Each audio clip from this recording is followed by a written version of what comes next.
जय गुरुदेव, जय जय गुरुदेव, जय जय गुरुदेव, जय जय गुरुदेव। श्रीमद् करुणा सागर महाराज की जय। श्री कैवल धाम की जय। श्री अविचल दास जी महाराज की जय।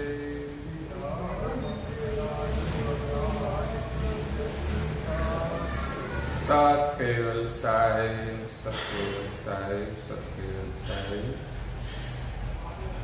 परम गुरु श्रीमद् करुणा सागर महाराज श्री रचित पंचम स्वसंवेद यानी पंचम सूक्ष्म वेद निजपति परम प्रभाव स्कंद है चौथा और चौपाई नंबर है 67। रैन दिवस रस बस गर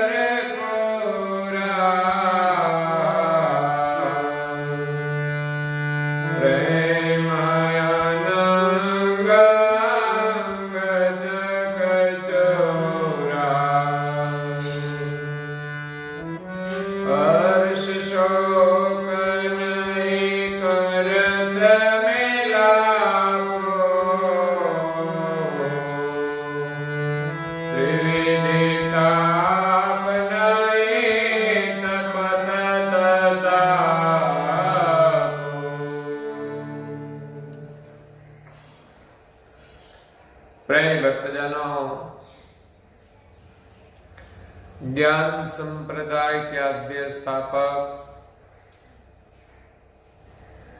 विश्व नियंता केवल कर्ता के परम विशेष अंश सकर्ता सत कैवल का महान सजान जान अलौकिक दिव्य स्वरूप को अनेक न्याय से प्रत्यक्ष प्रमाण से स्व अनुभव से प्रतिपादन करने वाले अनंत अंशों के तारणहार कैवल धर्म धुरंधर नव बुद्धि के सागर महान समर्थ परम श्रेष्ठ परम विभूतिवान परम दयालु परम कृपा निधि सर्वज्ञ दिव्य परम गुरु श्रीमद् करुणा सागर जी महाराज विश्व भर के मनुष्य तनधारी चैतन्य जीवात्माओं को यथार्थ ज्ञान का उपदेश देते हुए स्वरचित पंचम स्वसंवेद ग्रंथ के चौथे स्कंध की 67वीं चौपाई में भक्ति का प्रेम का वर्णन करते हुए कहते हैं, रैन दिवस रस बस भरपूरा प्रेम अनंग अंग चकचूरा। संसार में रहकर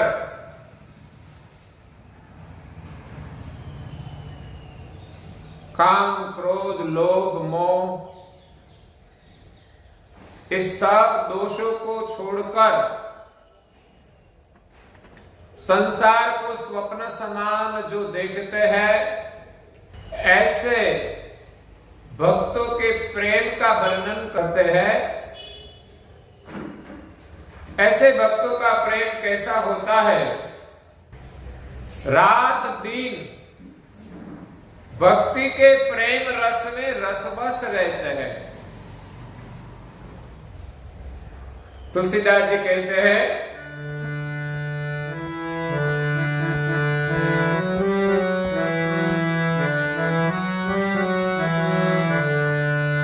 रात दिन जो गुलदान गुरु बिना ज्ञान मन कर जो कुर्बान गुरु बिना ज्ञान पकड़ो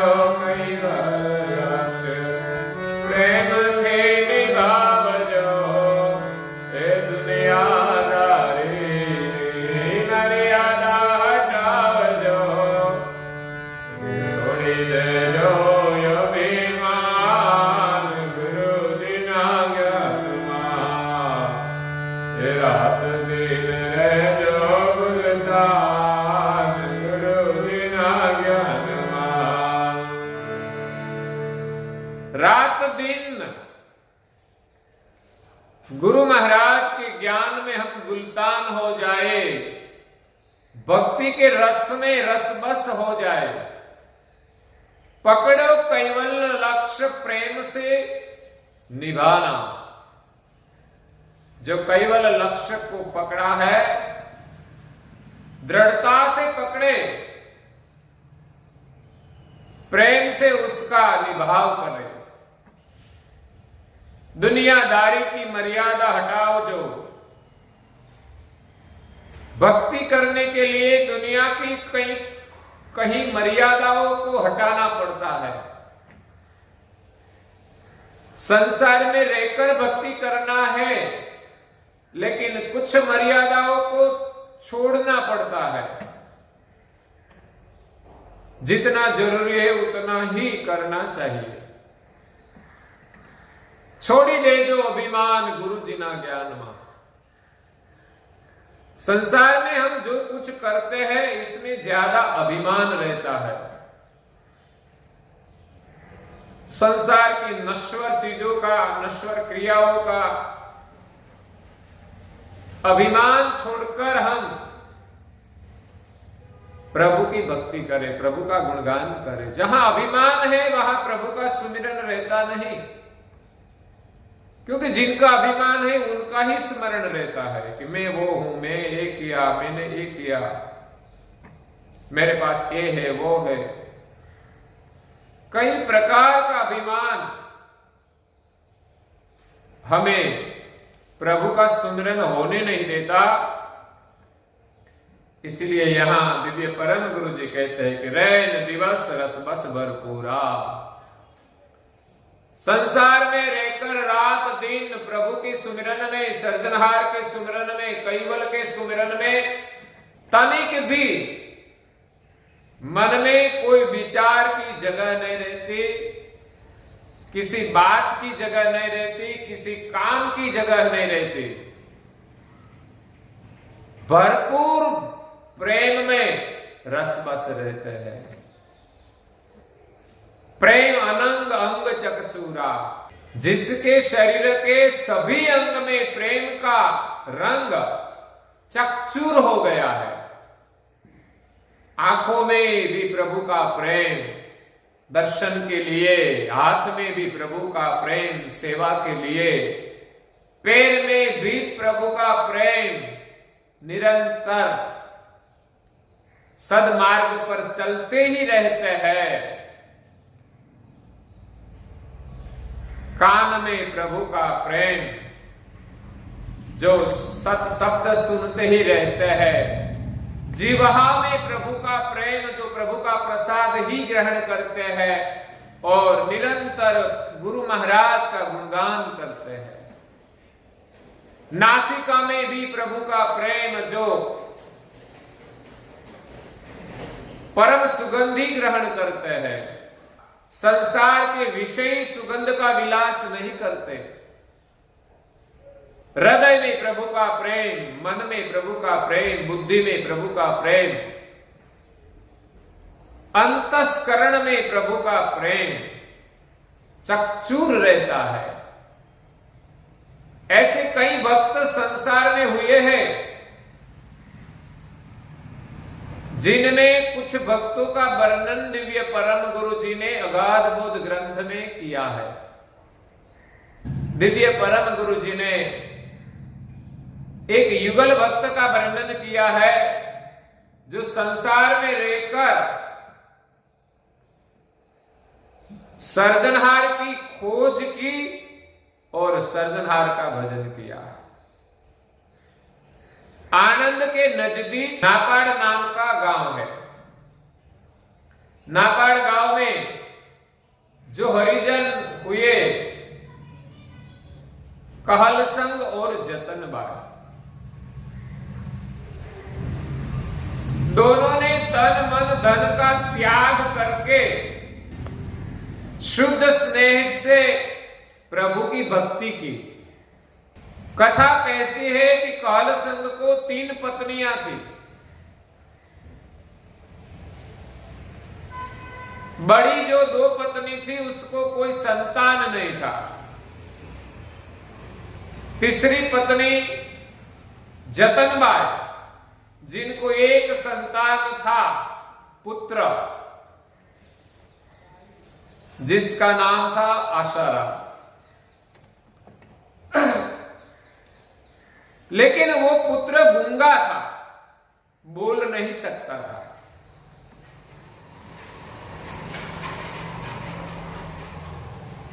कालसंग के घर में जतनबाई आई,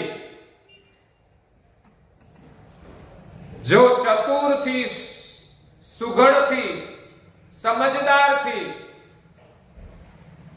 भगवत प्रेमी थी। शादी तो कर ली, बाद में एक लड़का हुआ, वो भी गूंगा हुआ। भीतर के संस्कार के कारण उनके हृदय में प्रभु पाने का प्रेम प्रकट हुआ।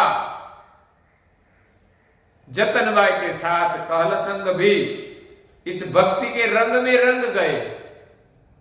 दोनों मिलकर भक्ति करने के लिए, परमेश्वर की प्राप्ति करने के लिए सच्चे गुरु की खोज की। संसार में नर नारी दोनों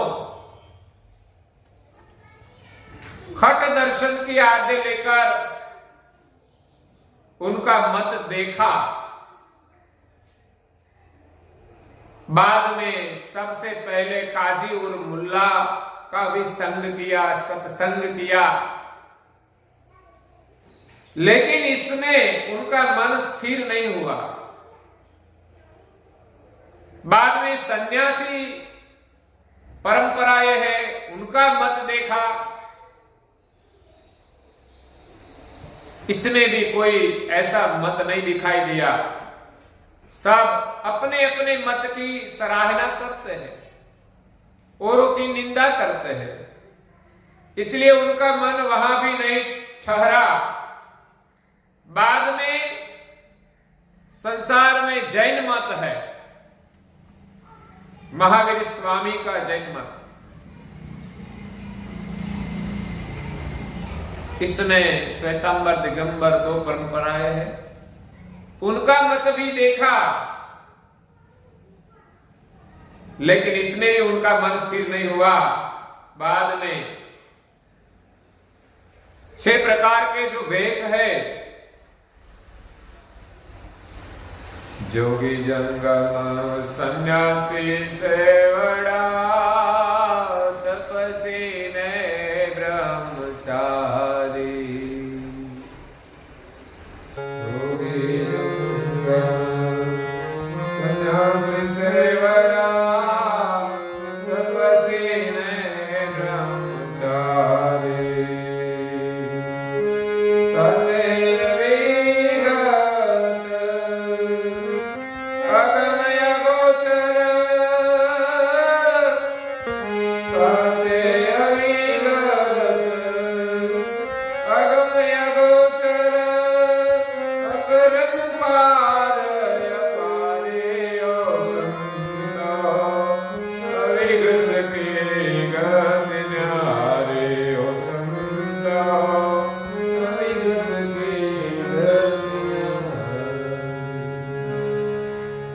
विश्व के सर्जनहार अविगत है, उनकी गति न्यारी है।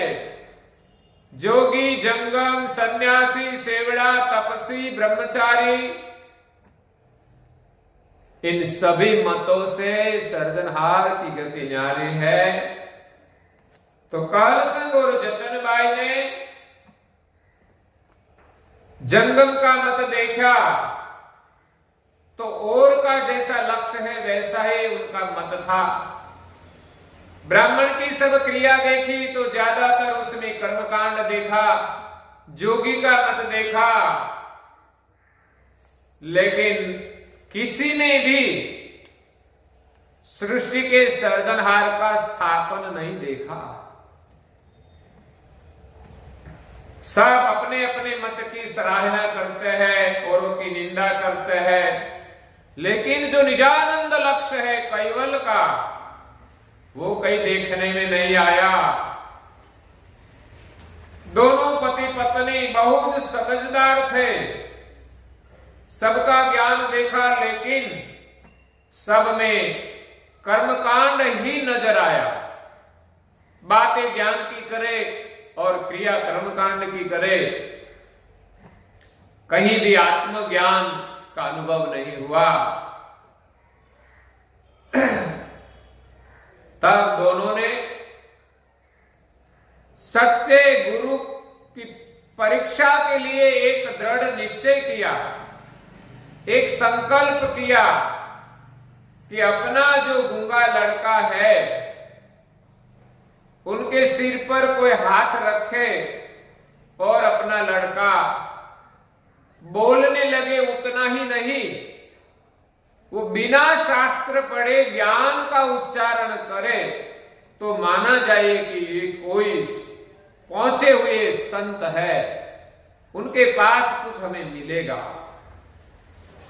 तो इसी प्रकार नर नारी दोनों मिलकर साधु संतों की सेवा करने लगे।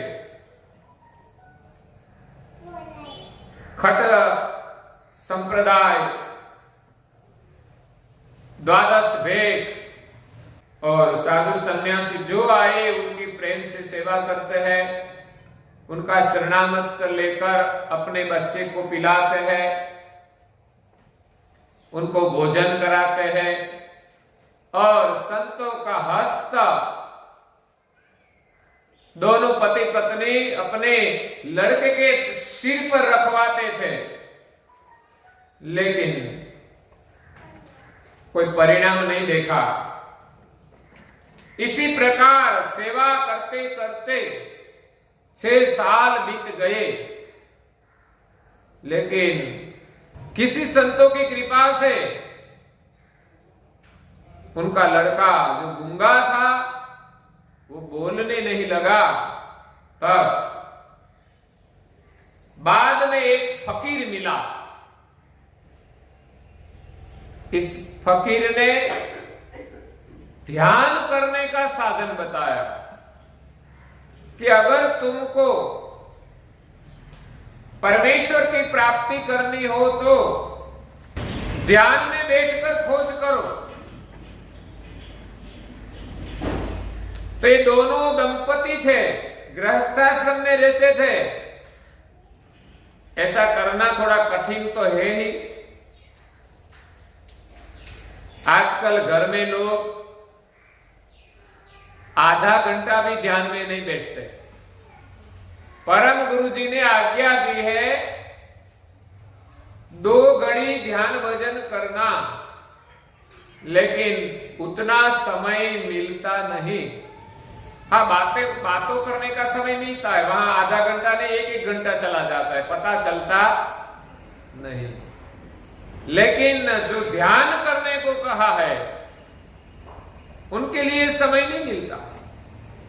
संसार में रहते हैं, इसलिए उनको 2 घड़ी का समय दिया है कि हर दिन 2 घड़ी अमर मंत्र का जप करना, तब ही तुम्हारा कल्याण होगा।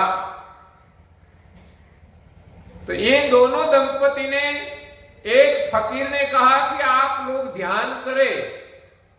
फकीर ने जो मंत्र दिया, इस मंत्र में श्रद्धा रखकर दोनों दंपति तत्काल ही ध्यान करने के लिए अपने घर में नहीं एक गुफा बनाई और गुफा में बैठकर दोनों दंपति ध्यान करते हैं। सोचिए उनका प्रेम कैसा है, उनकी श्रद्धा कैसी है। गुरु के वचन में जब हमारी श्रद्धा दृढ़ होगी तब ही हमारा कल्याण होने वाला है। गुरु महाराज ने आज्ञा दी है कि बाल तिलक करना तो सभी लोगों को बाल तिलक करना चाहिए। कंठी क्यों बंधवाते हैं? सिर्फ दिखावा करने की? कंठी का बंधन है, आज्ञा का बंधन है। कि हम उसकी आज्ञा का पालन करने का प्रयास तो करें। प्रयास करोगे तो अवश्य उनकी आज्ञा का पालन होगा और उनकी कृपा भी प्राप्त होगी। आजकल लोगों को कृपा चाहिए, आशीर्वाद चाहिए, लेकिन आज्ञा का पालन करना नहीं है। तो बिना आज्ञा से कहीं आशीर्वाद मिलता है? तुम किसी भी दुकान में जाओ, आपको कोई चीज चाहिए, लेकिन बिना पैसे से कोई चीज मिलती नहीं। सस्ता भी नहीं देगा, उनकी जो कीमत होगी वो चुकानी पड़ेगी, जो मूल्य है वो चुकाना पड़ेगा, मुफ्त में नहीं मिलेगा, कम दामों में भी नहीं मिलेगा। इसी प्रकार गुरु आज्ञा के बिना आशीर्वाद नहीं मिलता। जैसा आशीर्वाद वैसा नियम होना चाहिए। यहां दोनों दंपति गुफा खोदकर ध्यान करने को बैठ गए, इंद्रियों का दमन किया, प्राण को सम किया। इसी प्रकार ध्यान करते करते 2 साल बीत गए। 6 दिन में हम थक जाए, 2 साल तक उसने ध्यान किया, लेकिन कोई अनुभव नहीं हुआ। बाद में वो बाहर निकले और ऐसे ही परमेश्वर को प्रार्थना करने लगे कि हे परमेश्वर, आपको पाने के लिए हम जो करना चाहे वो करते हैं, फिर भी आप नहीं मिले, तो आप कैसे मिलेंगे? संसार में सब भेखदारी है, इसमें तो हमें कोई सच्चा दिखाई नहीं देता। इसी प्रकार दोनों दंपति कल्पांत करते हैं और उनकी कल्पांत की प्रार्थना दिव्य परम गुरु जी ने सर्वज्ञ गति से सुनी और अंतर में सोचा कि अब मैं नहीं जाऊंगा तो बेग पर किसी को विश्वास नहीं रहेगा। बेग की लाज और इन भक्तों की साची प्रार्थना सुनकर दिव्य परम गुरु जी उनके द्वार पर जाकर पहले उनके लड़के के सिर पर हस्त रख दिया। दिव्य परम गुरु जी लड़के के सिर पर हस्त रखते ही लड़का दिव्य ज्ञान का उच्चारण करने लगा, अगम घर की बातें करने लगा कि संसार नश्वर है, सर्जनहार एक ही सत्य है। इसी प्रकार उनका लड़का ज्ञान का उच्चारण करते हुए देखकर दोनों दंपति कालसंग और जतनबाई परम गुरु के चरण में गिरकर वंदन करते हैं। अहो कर्ता, आप ही हमारे कल्याण करने के लिए आए हैं। बार बार परम गुरु की प्रकम्मा करते हैं, जो हमारे आज भी यहां परंपराएं हैं। जो परम गुरु विद्यमान थे तब इसी प्रकार लोग उनका दर्शन करते थे। वो कहलसंग और जतनबाई किसी भी संत आए सबकी सेवा करते थे, सबकी प्रकम्मा करते थे और सबका चरणामृत भी लेते थे। आज परम गुरु उनके द्वार पर आए, उनकी कृपा से उनका लड़का ज्ञान का उच्चारण करने लगा। तब उनको विश्वास आ गया कि अब प्रभु हमारे घर पधारे हैं हमारा कल्याण करने के लिए। परम गुरु का सम्मान करके उनको आसन पर बिठाए। बाद में पति और पत्नी साथ मिलकर भोजन की व्यवस्था की। परम गुरु जी को भोजन कराया, सबने भोजन लिया। कई भक्तजन भी आ गए। भोजन प्रसाद के बाद मुखवास भी लिया, जो आज परंपरा ये है। हमारी युवा पीढ़ी भोजन के बाद मुखवास तो खाते ही है, मुखवास के बिना चलता, लेकिन आज का मुखवास कोई अलग है। मुखवास की परंपरा तो है ही, घर में जो बहनें बनाए मुखवास वो अवश्य लेना चाहिए। लेकिन आजकल जहरीला मुखवास आ गया है, जो मुख में जहर भरता है उनके मुख से भी जहर निकलता है। हमने देखा है, उनके मुख से जब कुछ बाणी निकलते हैं तो कभी कभी जहर उबलता है। इसलिए जहरीला मुखवास छोड़ देना चाहिए। यहां सभी ने भोजन करके मुखवास लिया, बाद में सब हरिजन परम गुरु जी के समीप बैठ गए। तब परम गुरु जी ने सत्संग के माध्यम से ज्ञान परोसा और सबको परम गुरु जी का ज्ञान से सबके मन का संशय दूर हो गया। पता चला कि यही परमेश्वर है। कैवल बोध, अगाध उचारा। परम गुरु जी ने अगाध ज्ञान से कैवल का बोध देकर सर्जनहार की पहचान कराई। तब संसार के जितने भी मत है वो सब फिक्के हो गए। कहल संग और जतनबाई दोनों आधीन होकर परम गुरु जी के शरण में प्रार्थना करने लगे कि हे स्वामी, आपका पंथ कौन सा है? परम गुरु जी कहते हैं, मेरा पंथ कायम पंथ है। और कायम पंथ पर चलने के लिए जो रहन सहन था वो भी बता दिया। बाद में जिज्ञासु को परम गुरु जी ने अमर मंत्र प्रदान किया। मूल मंत्र दिनो निज जापू, तब बुझे त्रिविधि तन तापू। मंत्र दिया जिस मंत्र से जिज्ञासु का त्रिविधि का ताप का शमन हो गया। यही मंत्र है जिस मंत्र से संसार के त्रिविधि का ताप का शमन हो जाता है। लेकिन मंत्र जाप करे तो ना। लोगों को आशीर्वाद चाहिए लेकिन मंत्र जाप करना नहीं है। कोई आशीर्वाद लेने को आए तो हम क्या आशीर्वाद दे? हम तो कहते हैं कि परम गुरु जी की आज्ञा का पालन करें, यही आशीर्वाद है।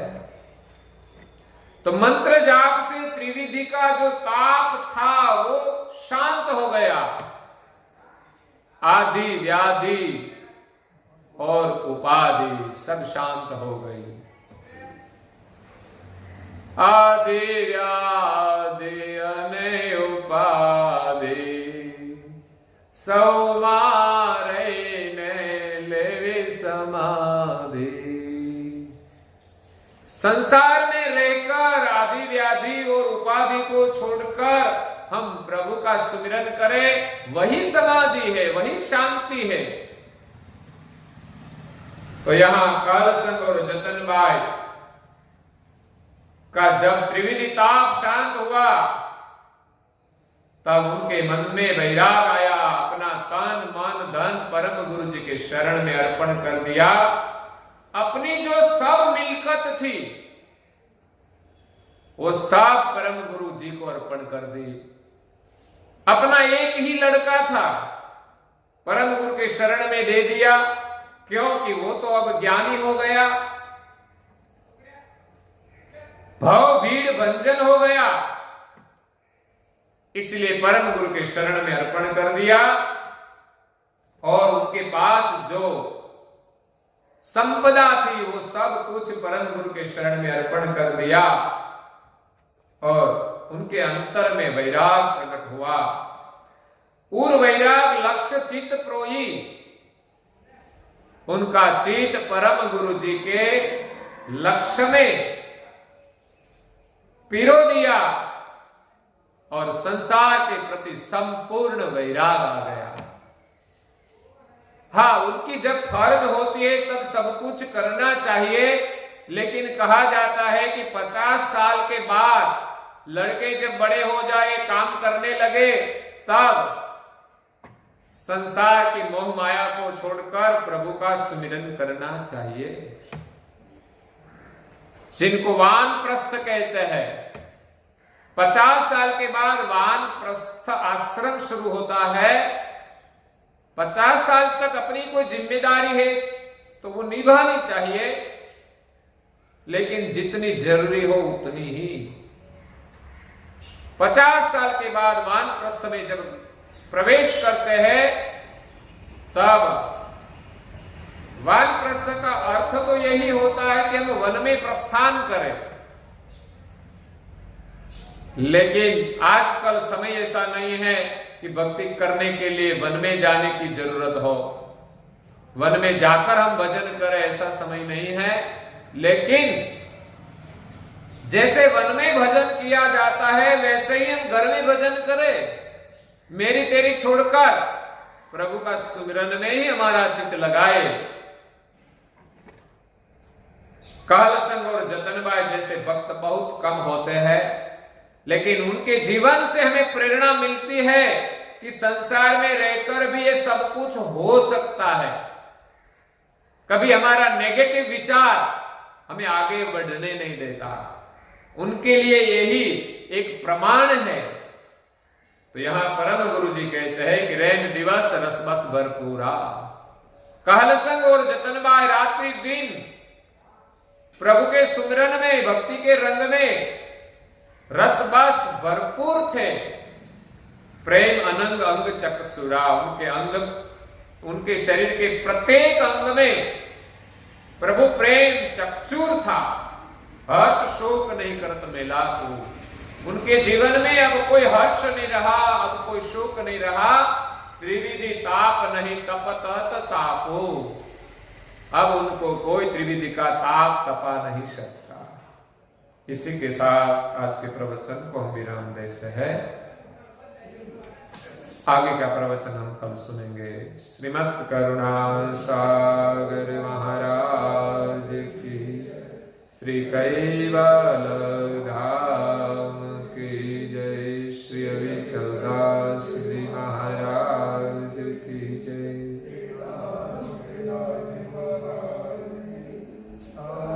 सत्य साई, सत्य साई।